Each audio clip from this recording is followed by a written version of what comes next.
Today I'm gonna talk about Iyanla Fix My Life season 3 episode 2. Um it was about 14 people living in a house that picked there in Baltimore, Maryland. I'm not sure what the people's last name was, but it was Aunt Carrie and Uncle Pumpkin. And they have their kids living there, they grandkids living there, the sister-in-law living there, her son, his baby mama, some more kids. It's too many fucking people.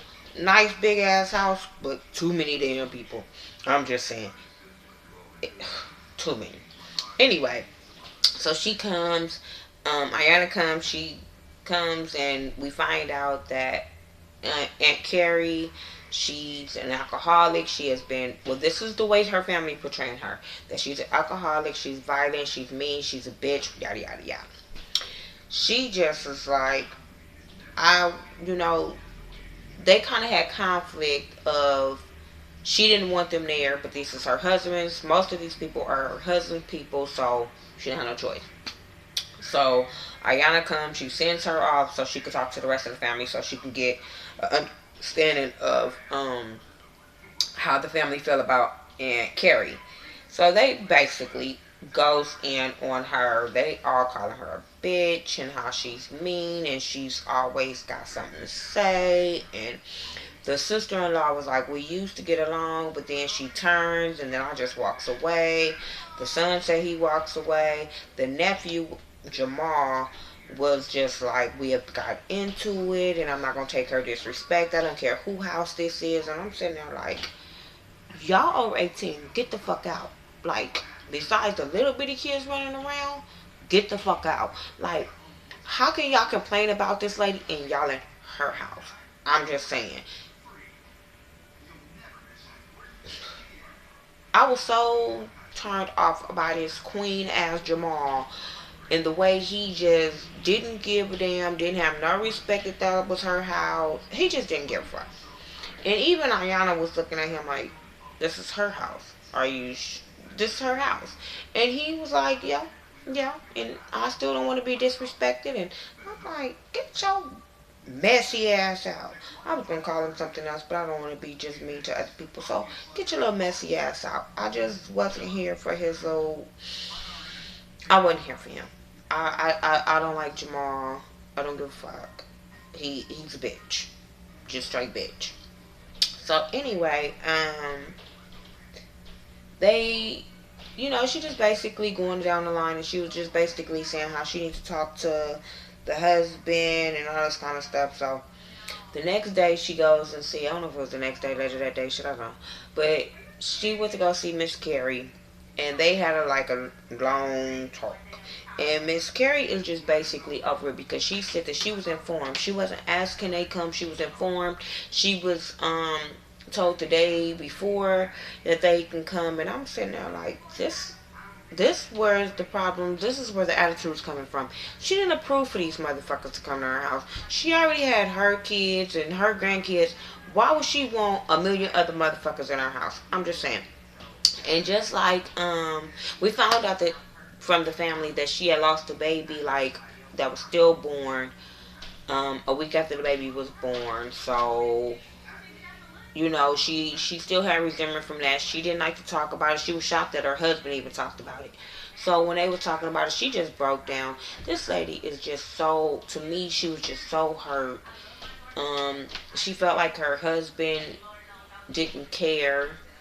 What else what about her? I just felt bad for her. They tried to paint this really bad picture of this lady, and then when we get her story, it was just like, she has a lot of reasons why to have an attitude and be a bitch. You got a million fucking grown people standing in your house, and ain't nobody probably carrying their weight, because they don't look like they carrying their weight. Because if they was carrying their weight, they'd be in their own place. So, yeah, she had a lot of resentment, and she broke down so bad in Ayana arms. Like at the end of their conversation, she broke down so bad. She's ready to leave her marriage, and she just don't feel respected. She doesn't feel respected in this relationship, and I don't think it was respect either, because you don't just let everybody move in your house and not be cool with the wife. I'm just saying, because most of the times regardless of the man financially taking care of the house, the woman is at home taking care of the house. And so for her to be taking care of all these other people, I know it had to be a toll on her. Then it was like they had been together 30 something years, so I think that was out of comfort. I don't think that was out of love. I think that a lot of them years was out of comfort. Um, so Ayana goes to talk to her husband the next day. She brings him a fish, and it was about something about the head. He's supposed to be like the head, and without the head, the whole fish stink. I don't know, but it was basically telling him like you started this shit, and that's what Ayana was telling the producers or whatever. Like he started this shit. If it wasn't for him, all this chaos wouldn't be going on. You let these people in your house, so now you need to fix it. He felt like she was always bitching at him, so the way to get her off of him, he let all these people move in, so the frustration could be taken off of him and be put on her. Then he also said that he was hoping that by moving everybody in would run her away. You coward. You fucking coward. Um, she was telling him that he's starting to act like his dad. He was like mad about that, but I'm like, you did it. You did this. You dogged your wife. Yeah, she might be a nagging bitch. She might have, attitudes, but to move all these people in the house just so you could either get rid of her or to put all that nagging on somebody else, that was wrong as fuck. Just saying.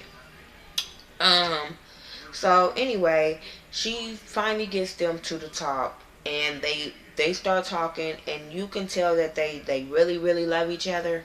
They just, like I said, they've been comfortable. They've been letting shit slide going on through the years. They just been letting shit slide, and everything just came to a head because when they finally, she was crying and she just felt like she was saying that she didn't feel respected, she didn't feel loved, and all this kind of stuff. You could tell that she was really hurt. Then he finally scooted over, and Ayana was telling him what to say, and as more as Ayana was telling him what to say, you could tell it hit home with him because he started bawling. They both was bawling together. It was a nice, cool moment because you could just feel the love between them. I mean, you can feel it if you ever been in love or if you ever been in a relationship where it's not a communication and you understand. So it's like it was a lot of love between them and with no words being said. But so they both apologized to each other. They both figured, said they was gonna work on their marriage or whatever. So that was cool. So the next day, yeah, the whole family meet up except their son. He bowed out. He didn't want to do it because he felt some kind of way about Ayana getting on him about the way they was talking about his mom. So he didn't want to get into it. So he didn't show up. But they little raggedy ass, ratchet ass niece, Killer, showed up. The one got the kids that wasn't there the first day. She shows up, and you can tell she was on the defense. Ayana brings up this girl. Kids hadn't been in school, so she told the auntie to address it. The auntie was saying how um, she wrote her a letter and she was saying that the kids wasn't in school. Immediately the girl got defensive and was like, they homeschooled. And she was like, well, do you have the curriculum? She was like, yeah. And then she was talking about she didn't feel like she could be doing something else and all this kind of stuff. And she gets up and leaves. And I was like, bitch, I hope you got your clothes and your kids and moved out. Because if you didn't want to fix that shit, you shouldn't have been there. This bitch just, I hate bitches like that. Just look like she just living off of somebody else and not willing to get her shit together. I'm just saying. She just don't look like she's trying to get her shit together and just look like that she wants somebody else to take care of her and her kids. I'm just saying. So yeah, she gets up and leave.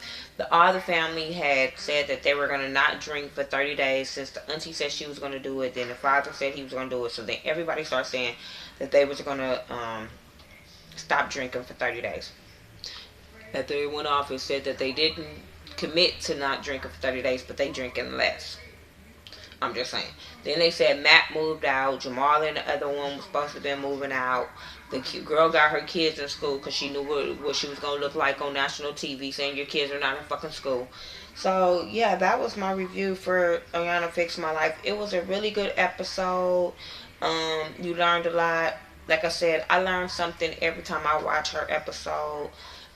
Even if it's a little bit of something, I always, learn something out of her episode. So, really good episode. Can't wait to see next week. I mean, she has a really good show, and I hope everybody watch it. Tell me what you think about it. Would you let that many people stay in your house, regardless if they're family or not? I mean, because I couldn't do it. Can't do 14 people. I have 4, and I can barely go just have my hair wrapped around 4 people running around the house at the same time. So just to be having 9 kids in that damn house couldn't happen. Um, yeah, just so tell me what you guys thought about tonight's Iyanla Fix My Life season 3, episode 2. Make sure you rate, comment, subscribe, share my videos. Follow me on Facebook, Twitter, Tumblr, Instagram. I go by The Ghetto View on everything that I do. THA, not THE. Except my Instagram is Miss Nika, MIZZNEKA69. Talk to me and I'll talk back. Alright, peace.